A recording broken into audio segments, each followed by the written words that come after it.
Hello friends, once again I welcome you all to our channel mechanical major. आज हम जो पढ़ेंगे वो टॉपिक है कमिटीज़ ऑफ कंस्टिट्यूएंट असेंबली। कुछ आ, ने कमेंट किया था कि हिंदी में भी टेक्स्ट होना चाहिए और हिंदी में भी एक्सप्लेनेशन, तो मैं दोनों ही लैंग्वेज में एक्सप्लेन करूँगा। और आपको बस क्या करना है, ध्यान से वीडियोस को देखना है ताकि आप कोई पॉइंट्स मिस ना कर दें। कुछ ऐसी चीज़ें होती है जो मैं केवल आपको बताता हूँ, लेकिन कुछ ऐसी चीज़ें हैं जो यहाँ लिखी जाती हैं, तो दोनों ही आपको बहुत ही कॉन्सेंट्रेटली देखना है ताकि आप अपना जो तैयारी है उसको कंप्लीट कर सके। तो चलिए बात करते हैं कमिटीज ऑफ कॉन्स्टिट्यूएंट असेंबली की। देखिए, इतना बड़ा कॉन्स्टिट्यूशन को ड्राफ्ट करने के लिए और उसको लिखने के लिए उसमें कंपोजिशंस क्या क्या रहेंगे, मैटर्स क्या क्या रहेंगे, उसको देखने के लिए हमें कमेटी बनाना जरूरी था। जैसे हम कोई भी ऑर्गेनाइजेशन, कोई भी छोटा बड़ा फंक्शन करते हैं तो हम कमिटीज बनाते हैं, ऐसे ही भारतीय जो संविधान सभा बनाई गई, कॉन्स्टिट्यूएंट असेंबली बनाई गई, वहां पर भी कमिटीज बनाई गई थी। बट यहाँ पर आपको मैं बताना चाहूंगा कि जो कमिटी थी उसको हम मेजर दो भाग में बांट सकते हैं। एक मेजॉरिटी कमिटीज, या आप इनको मेजर कमिटीज बोल सकते हैं। अगर मैं ऐसा लिखूं इसको, major committees, and the second one is minor committees. तो ये दो टाइप की कमिटियां वहां बनी थी, है ना। या आप बोल सकते हैं कि इन्हें मुख्य कमिटी और ये माइनर मतलब उनसे उप समितियां, और इनके अंडर में फिर बहुत सारी सब कमिटीज बनाई गई। तो उतना डीप में हमको नहीं पढ़ना है, हमको जो जो इम्पोर्टेंट है वो मैं आपको बता दूंगा। माइनर कमिटीज जो है वो बहुत ज़्यादा एग्जाम में नहीं पूछा जाता, बट आपके जो लेवल का एग्जाम है वो मेजर कमिटीज को आपको पढ़ना है। तो जितना मैं आपको यहाँ कराऊंगा वो सारा आप पढ़ लेना। देन फर्स्ट अगर हम देखें तो सबसे पहला हमारी जो कमेटी है वो है union powers committee. Union powers committee ये केंद्रीय कमेटी है। तो सेंट्रल कमेटी के इनके जो चेयरमैन है वो हमको जानना है। तो JL नेहरू, जवाहरलाल नेहरू। मैं जितनी भी कमेटियां यहाँ लिखूंगा they all are very important, और ये क्वेश्चन आपका आएगा। Then second one is union constitution committee. Constitution committee ये भी केंद्रीय कमेटी थी, ठीक है, केंद्र से रिलेटेड। वैसे तो सारी कमेटियां केंद्रीय हैं, बट यूनियन शब्द यहाँ जुड़ा हुआ है। इनके भी जो चेयरमैन हैं वो हैं Jawaharlal Nehru. Then third committee, third is provincial constitution committee. Provincial constitutional committee, देखिए जहां पर भी प्रांत शब्द जुड़ा है, प्रोविंशियल का मतलब प्रांतीय संविधान समिति, इसके जो होंगे वो होंगे सरदार वल्लभ भाई पटेल। सरदार पटेल जिन्हें आप आयरन मैन भी कहते हैं। तो ऐसे ही आपको थोड़ा बहुत आगे पीछे के भी कुछ वर्ड्स को जानना है। जैसे सरदार पटेल हैं, उनको आयरन मैन कहे।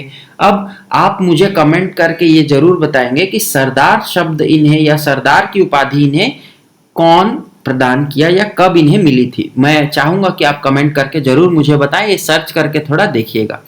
देन नेक्स्ट है हमारी जो नेक्स्ट कमेटी है वो है advisory committee. Advisory committee on fundamental rights, minorities, tribal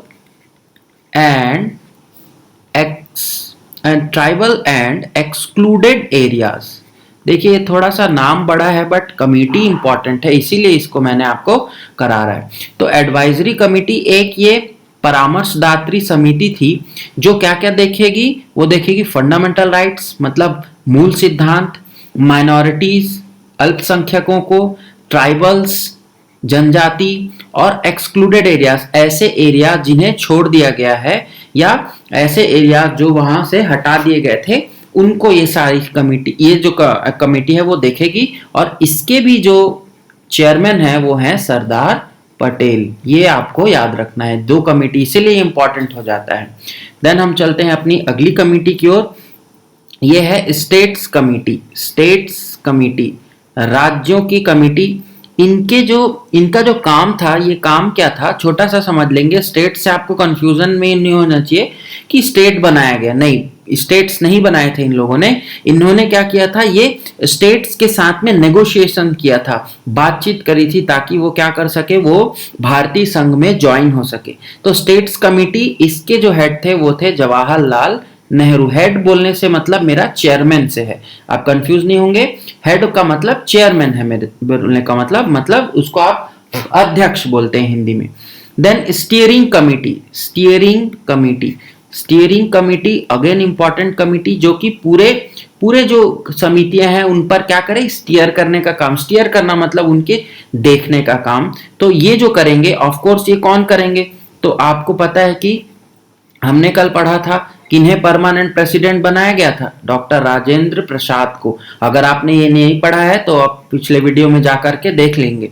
तो डॉक्टर राजेंद्र प्रसाद जिन्हें की स्थायी सदस्य बनाया गया था, उन्हें ही क्या है, स्टीयरिंग कमेटी, भाई ये तो सबसे बड़े हेड हैं, तो यही सारी कमेटियों को क्या करेंगे, स्टीयर करेंगे, नो डाउट।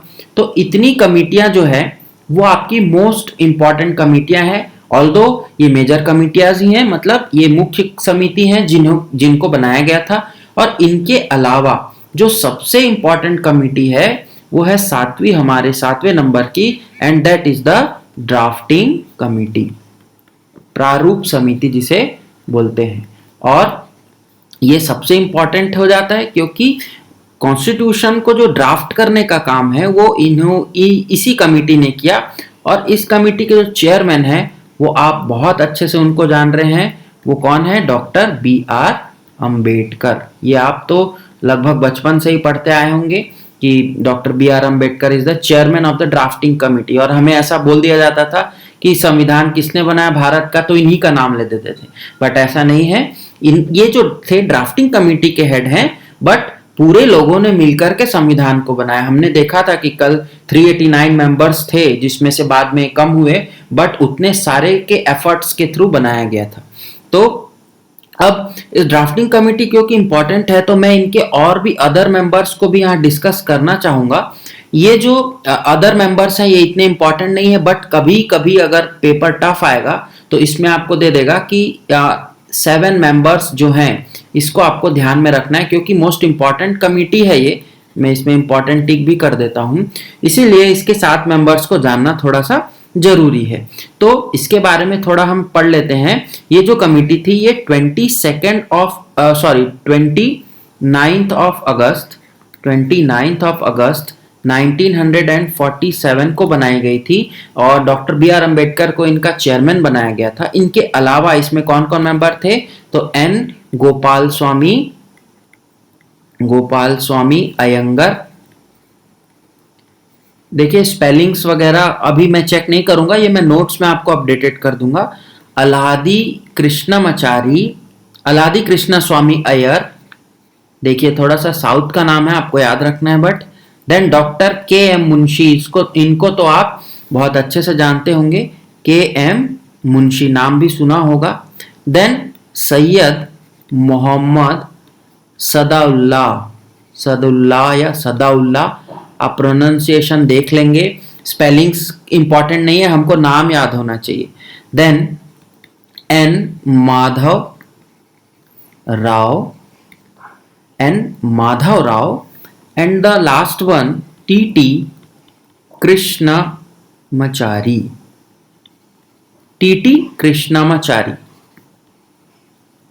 बट देखिए ये हो गए, B.R. अंबेडकर हो गए 1, then Ayyangar 2, Iyer 3, K.M. Munshi 4, Syed Mohammad Saadulla 5, Madhav Rao 6 and Krishnamachari 7।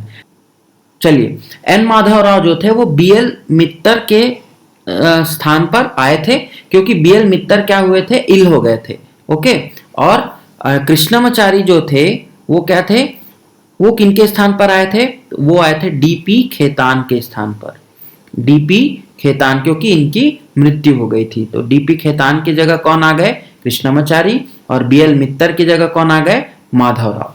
तो बेसिक जो कमिटी फॉर्म हुई थी फंडामेंटल पहले, वो B.L. मित्तर थे उसमें, और D.P. खेतान थे, बाद में माधव राव और कृष्णमाचारी को जोड़ा गया। तो ड्राफ्टिंग कमेटी का काम क्या था, उनको सारी कमेटियों के जो प्रपोजल्स थे उनको क्या करना था, उनके पे विचार करना था और उसको ड्राफ्ट फॉर्म में लेकर के आना था। तो ये बहुत बड़ा टास्क था। ऑल्दो ये जो टास्क था, इन्होंने केवल क्या किया, 141 डेज में ही इस टास्क को कर दिया। बहुत कम समय होता है, बट इन्होंने वो टास्क को कर डाला। अब कभी संविधान पूरा पढ़ेंगे तब आपको पता चलेगा कि कितना बृहत है। फिर भी इस कमेटी ने बहुत अच्छा काम किया और जल्दी से अपना संविधान बनाया। अब कमिटीज में इतना आपको जानना जरूरी है। बट अब हम बात करेंगे हमारे संविधान के लागू होने के प्रोसेस पर। तो हम चलते हैं enactment of constitution. Enactment of constitution. तो इनैक्टमेंट में यहां देखिए क्या होता है। डॉक्टर बी आर अंबेडकर, जो कि अभी हमने देखा कौन है, doctor B R Ambedkar was the chairman of the drafting committee. इन्होंने फर्स्ट रीडिंग या सबसे पहली बार ये क्या किए, इन्होंने सबसे पहली बार फर्स्ट ड्राफ्ट को प्रेजेंट किया, इंट्रोड्यूस किया असेंबली के सामने। और अंबेडकर ने, ये कौन से दिन था, ये था 4 नवंबर 1948। देन होती है सेकेंड रीडिंग।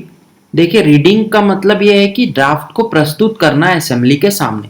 ये कब होता है, तो इसके लिए ये होता है 15 नवंबर 1948 से लेकर के 17 अक्टूबर 1949। देखिए लगभग 11 से महीने का समय है, लगभग है।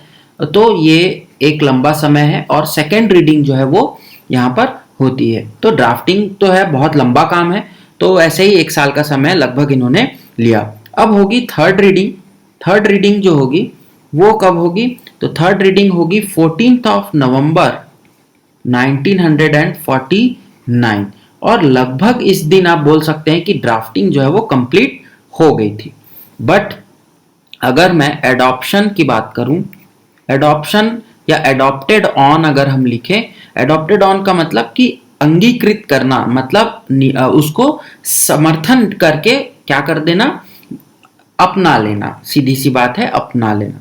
तो ये कब हुआ था, तो कॉन्स्टिट्यूशन वाज अडॉप्टेड ऑन 26 नवंबर 1949। 26 नवंबर 1949 को संविधान को अपनाया गया। याद रखना, वर्ड अपनाया गया बोल रहा हूं मैं। लेकिन हमने देखा था कि 26 नवंबर का दिन इसलिए इंपॉर्टेंट है, हम कॉन्स्टिट्यूशन डे मनाते हैं। अब बात करते हैं इसके इनैक्टमेंट की। इनैक्ट होना और अडॉप्ट होना अलग अलग चीज है। इनैक्टेड ऑन, इनैक्टेड का मतलब है कि जिस दिन से वो लागू होगा। तो संविधान आप सभी को पता है 26 जनवरी 1950 को लागू हुआ। उसके अगले साल 26 जनवरी 1950। तो ये डेट इंपॉर्टेंट थी। अब मुझे ये बताइए कि पिछले वीडियो में मैंने आपसे पूछा था कि 26 जनवरी का डेट ही क्यों चुना गया। तो आप लोगों ने कमेंट नहीं किया है, बट मैं होप करता हूं कि आप अगले बार से मेरे सारे कमेंट्स का जवाब ढूंढने की कोशिश करेंगे। आज भी मैंने आपको एक टास्क दिया है, तो आई होप कि आप कमेंट करेंगे। तो चलिए मैं आपको बताता हूं कि 26 जनवरी 1950 मतलब 26 जनवरी की ही डेट को क्यों ली गई। और 1950 तो ऑफकोर्स ईयर था, तो उस दिन तो करना ही था। तो नेक्स्ट डेट जो 26 नवंबर को आई, एडॉप्ट कर लिए, बट इनैक्ट के लिए डेट कौन सा चुने, 26 जनवरी। तो क्या हुआ था, 1930 26 जनवरी ये डेट एक डिसाइड की गई थी कि इस दिन हम क्या मनाएंगे, हम कंप्लीट इंडिपेंडेंस, पूर्ण स्वराज मनाएंगे। कंप्लीट इंडिपेंडेंस या पूर्ण स्वराज की घोषणा की गई थी। और 1929 में हुए लाहौर अधिवेशन, जो कि कांग्रेस का हर साल का जो अधिवेशन होता था, वो उस लाहौर अधिवेशन में ये डिसाइड किया गया था कि हम 26 जनवरी 1930 को क्या मनाएंगे, पूर्ण स्वराज मनाएंगे। तो उसी दिन को चिरस्थायी बनाने के लिए, टू कोमेमोरेट दैट डे, इसी दिन ही हम क्या करते हैं, हम अपना संविधान को लागू कराते हैं। हमने और कोई डेट नहीं लिया, हमने 1950 को 26 जनवरी को ही ये डेट को चुना। तो इस चीज को भी आपको याद रखना है, कभी कभी पूछता है। Lahore session of Congress is very important, जो 1929 को हुआ। ये हम कहाँ पढ़ेंगे, ये हम मॉडर्न इंडिया में पढ़ेंगे, हिस्ट्री में। यहाँ वहां पर भी मैं आपको बताऊंगा। तो आज के इस वीडियो में इतना ही। कमिटीज और आपका संविधान अब इनैक्ट हो चुका है, लागू हो चुका है। तो अब हम चलेंगे अगले वीडियो में और जानेंगे प्रीएम्बल और कुछ इसके फीचर्स के बारे में। इससे क्वेश्चन बन सकते हैं, प्रीएम्बल से तो बिल्कुल भी बन सकता है। तो हम प्रस्तावना पढ़ेंगे और इसके कुछ फीचर्स को पढ़ेंगे और यहाँ हम जानेंगे कि स्रोत क्या क्या थे। स्रोत जो कि सोर्सेज ऑफ कॉन्स्टिट्यूशन यहाँ हमको पढ़ना है। तो चलिए नेक्स्ट वीडियो में आप सभी का मैं वेट करूंगा और तब तक के लिए thank you very much for watching and हमारे चैनल से जुड़े रहें। वीडियो को लाइक शेयर और सब्सक्राइब जरूर करें। Thank you very much.